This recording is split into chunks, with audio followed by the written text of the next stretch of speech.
The theme for World Environment Day this year is Stop Plastic Pollution.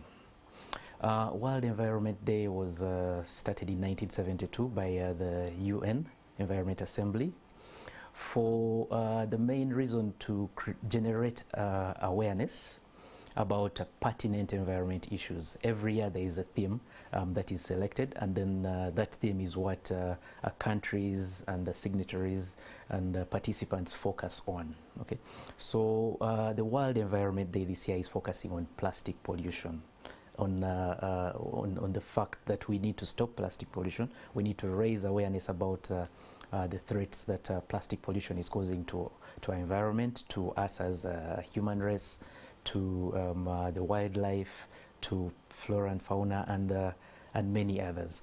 So World Environment Day, a number of activities are held for the purpose of raising awareness in the communities, raising awareness among like-minded partners, raising awareness among those who try to present an alternative narrative, raising awareness about the plight of the environment, about sustainability, about what ought to be done in order for us to survive, in order for the environment to be able to support us as a generation.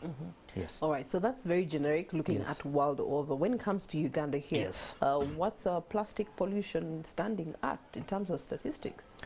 In terms of statistics, the figures that we have are basically estimates, but it is estimated that about 600 million tons of plastics are generated daily in the country. Most of it is in the form of plastic bottles, but then there are also other plastics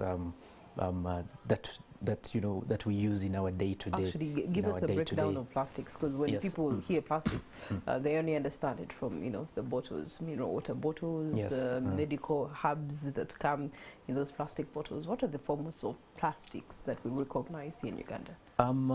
Plastics, first of all, I must say they are a necessary evil because we cannot do without them. All these cameras here in the studio have a component of plastic. Our cars, our chairs, the TVs, the mobile phones, and the likes all have have a component of plastic. The main issue is about the eventual disposal of this plastic, when it eventually becomes what we would call waste, what someone would call waste, and how it is treated after it has been disposed of. That's when it would become an issue. But the thing is, we need to manage these plastics. We need to be able to recycle. We need to be able to repurpose plastics. We need to be able to refuse plastics if there are alternatives that we have access to. So in Uganda, basically, it's a whole plethora of plastics within this economy. There are single-use plastics. There are those that stay with us for a longer time, the basins, jerrycans, and the likes. There are the plastic bottles, and a number of others. All those are within this economy of ours. Now, how we manage them is where challenges arise. Okay, so where are the risks that we pose as Ugandan when it comes to plastics in the environment? Because, I mean, we use them, but how we handle them after usage is where the challenge is. That's what I'm getting from you, right? Yes. Okay, so where do we stand in terms of how we have actually been doing it before you give us how NEMA intends to actually correct those mistakes? The situation is not very good because statistics show that about only 40% of all the garbage that is generated, especially within the urban areas, the cities and the towns, only about 40% is collected and disposed of appropriately.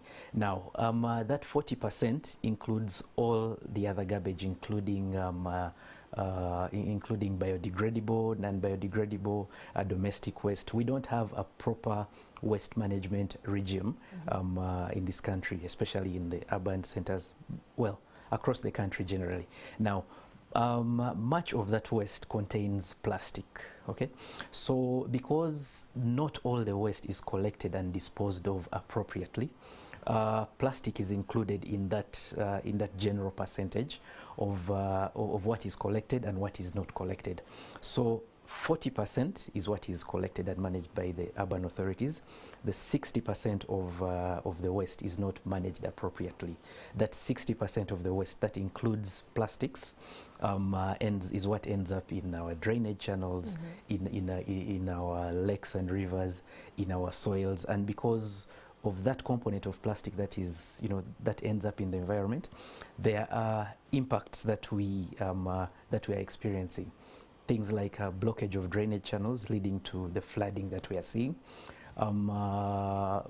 impacts on the breeding grounds of biodiversity like fish and the likes within the soils and then within the lake shores. Impacts like being an eyesore, when plastics are disposed of wrongly, it's not a pleasant sight. And when something is not good to look at, it's something that you do not want to be associated with. So those are some of the things that that we are grappling with as a country. Yes. Okay. We did have the situation of Kavera. Kavera Yes. became Kavera here in Uganda, Yes, to the yes. point that it attained the attention of Parliament. It was discussed with the floor of Parliament. Some recommendations to ban it came through. The Yes. reality has never been matured here for us in Uganda. Yet we do have a country, Rwanda, that has been successful at that. You do not cross a border. Even if it's your bread, you will hold it in your hands. But the Kavera will not cross the border into Rwanda.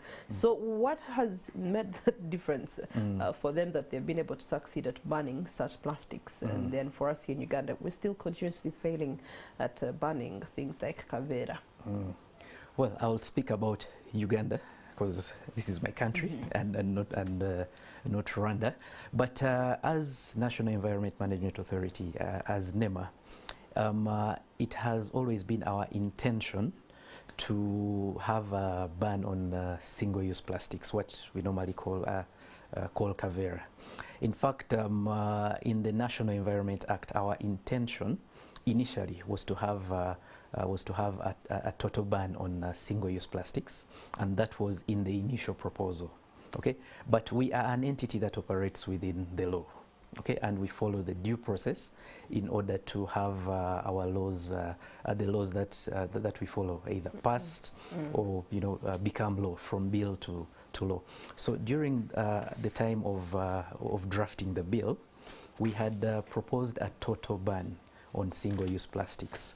But during the review process, when the document reached our legislature, and when they were having their consultations, in their wisdom, they thought it would be too radical to have a total ban, and they guided us that the ban would only be on plastics that are below 30 microns. So as I speak now in Uganda, it is only plastics that are below 30 microns that are illegal. And that is in the law. It's in the National Environment Act, and that is the guiding law that we follow. However, all plastics that are above 30 microns by law are permitted in the country. However, since this law was passed in 2019, there has been an obvious challenge experienced by all sectors, us, the regulators, players, and the general public, really. And the main challenge is the fact that it is not easy to identify what Kavera is 30 microns and what is above 30 microns. You would need a gadget to do that. That is, if I remember rightly, a micrometer screw gauge or something like that. And these gadgets are not with everyone. Okay. Also, I need you to be to know that the mandate of enforcing the 30 microns by law was given to our sister agency, the Uganda National Bureau of Standards. They're the ones to enforce the 30 micron bit of it. But since the law was passed in 2019, up to now, we have realized that it is not easy to tell using the naked eye that this is 30 microns and then this is below 30 microns. So that is an obvious challenge, and there is a proposal in the offing to review the law in order to move back to a total excuse me, a total ban on the single-use plastics. Yes. Okay. Yes. All right. Let's look at the most recently introduced issue: the dustbin in the car, in my car. Yes. What's the assessment so far, a few months down the road? What's the adherence? And also in terms of ensuring that it's done and taken care of, and that the aiding sister agency, police, is helping you to keep Ugandans in line with that? Well, for a fact, the component of dustbins is just something that has been singled out by the press, and you know, and made and it has gained more prominence than other aspects of the administrative penalty scheme. So this administrative penalty scheme is a scheme that NEMA has introduced, where an offender, an environment offender, pays a fine for an offence if they agree that they have committed an offence and an assessment has been made, and so on and so forth. So among the issues there was having a waste receptacle in an automobile. Now, in the law, it is only public means, buses, minibuses, taxis, that are required to have a waste receptacle. In your car, in your private car, you are not required to have what you'd call a dustbin, but in the law it is a waste receptacle, because those components are already provided for.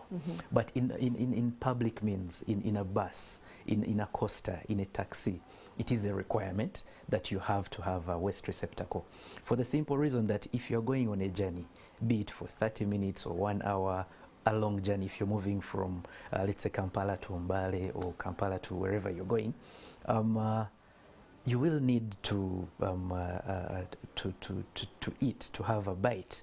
You'll need to have a drink. So after you have consumed whatever it is that you have consumed, where do you dispose of that container, that plastic bottle, that kavera that has had your you know, your bite? Okay, you have to have where to put it within the vehicle. Now, you can bear me witness that many a time passengers, after consuming what they have consumed, would simply toss out this bottle, this kavera, out of the window of the moving vehicle, and that is something that we do not want. End up in the drainage somewhere. Yes, that is something that we do not want. We do not want to see flooding, so it's a cycle. Yes, so we are trying to manage that, and in the law, the law provides for a waste receptacle in public means. In terms of compliance, we are happy with especially the buses that are plying the long routes. They have complied, and we commend them for that. We are still having challenges with the commuter taxis that do short commutes, but we are working with their leadership to ensure that that is a requirement for one to be allowed to operate, in terms of licensing and things like that. We are working with their leadership in order to compel them to have these waste receptacles in their automobiles. Mr. Achidria, yes. We can't have this conversation and negate climate change. Yes. Because environment and climate are hand in hand. Yes. And so when it comes to plastics management, what's the assessment on the available management techniques that people are using and their effect on climate change? Well, it is unfortunate that many people in our country here opt to ban plastic. When they don't have where to put it and it has accumulated in their compounds. The easy alternative, the easy solution is to ban, and that is not right, because plastics, the components in plastic require some specialized incinerators to burn them at a certain temperature, a very high temperature that cannot be achieved with a normal domestic fire. Okay. Now, when you burn plastic, no, I'll say normally in your compound or what, you are releasing carbon into the atmosphere, and that eventually, you know, gets into the atmosphere, causing climate change and the things that we're experiencing, the erratic rainfall, the changes in weather patterns, and the likes, and the subsequent effects are really drastic. As an institution, NEMA is aware of this, and there are certain approaches that we have put in place to try and address the issue of plastics. One is through legislation. Secondly is through public awareness, and thirdly is through extended producer responsibility. Through legislation, first of all, in Section 72 of the National Environment Act, it talks to specific ways in which plastics are trying to be managed. For instance, as we speak now in the law, it is a requirement for whoever imports or manufactures plastics or deals in plastic generally to, one, have recycling as a major component of their day-to-day operations. It is a requirement. Before you are permitted to undertake a business of plastics in terms of production or import, you must have recycling as one of your day-to-day components of your operating mechanisms. Secondly, if you are manufacturing plastics, you are required to label that plastic, so that if the plastic is found in the environment, it can be associated to you, the manufacturer of that plastic. And thirdly, I don't see that for local manufacturers, honestly, but and thirdly, manufacturers of plastics are also required to put in place a mechanism to either remove or buy back the plastic from the environment. Okay. The purpose of this is to ensure that it is a cycle. If you produce plastic or plastic product, it is you, the manufacturer, to be responsible for removing it from the environment. Okay. Yes. Oh, well, I think that would work, but yes. Again, it comes down to compliance, as you had said yes. earlier, and yes. then making sure that there's adherence to some of these things. Yeah. So now, focusing on World Environment Day today, yes. how are we going to be celebrating as Uganda and empowering ourselves yes. in the fight against plastics? Yes. So today is World Environment Day. The main celebrations are at Kololo, starting at 9 a.m. The public is invited. We have had a series of events building up to World Environment Day. Like I said at the beginning of this talk show, it is World Environment Day is a main vehicle for raising awareness. So we have been having a number of public awareness engagements about plastics. A few days ago, we were in the community in Balintu Zone, where we had a cleanup with the intention of basically showing the communities about how to handle plastics, not to dispose them of irresponsibly and the likes. We had engagements with CEOs of lead agencies that have that manage components of environment. We had we had a tree planting exercise in Mabira, where we planted over 1,000 species of indigenous trees in a degraded part of Mabira. And finally, today at the national celebrations, there is an exhibition where we called upon entities and individuals that have undertaken inventions. They have innovative ways in which they're managing plastics. Some are recycling, some are repurposing plastics, some are using this plastic for collecting plastics from the environment. So that exhibition is on at Kololo, and the public is encouraged to come and be a part of it. see what those that are like-minded are doing, and pick a leaf about how you can manage plastics within your home, within your community, within your workplace, and the like. So it is a public event, and the public is encouraged to come and see the interventions that we are doing to manage this issue of plastics. Okay, and yes. Finally, post today, what yes. is your call to action for Ugandans? Yes. Well, World Environment Day is one day for awareness, but the activities do not end today. So building up on today's activity, we are going to have a number of engagements with partners. We are going to go out to communities. We shall go out to manufacturers and the likes. In fact, before I forget, we, as one of the interventions, we have had discussions with the manufacturers of plastics through their body, the Uganda Manufacturers Associations. And in fact, today we are going to sign an MOU with them at Kololo. Among the things included in that MOU are self-regulation and how to manage these plastics that are coming out from these various manufacturing entities. Okay. So after today, there is going to be post-World Environment Day engagements across the country, not only in Kampala. And we are hopeful that this will be, we'll achieve what we intend to. But before I conclude, we also, as a country, Uganda, we joined the United Nations Clean Seas campaign.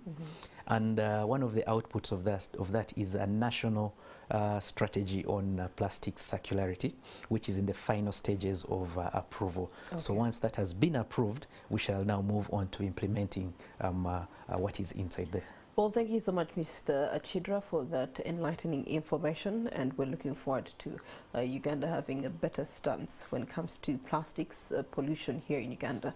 Perhaps one day we can have a different conversation with positive results in regards to how plastics can be managed. Now, there's also World Child Labour Day, and the theme being social justice for all, end child labour. But the status here in Uganda may be quite different for child labouring, and so that's going to be a discussion in our Kickstarter. Do stay with us.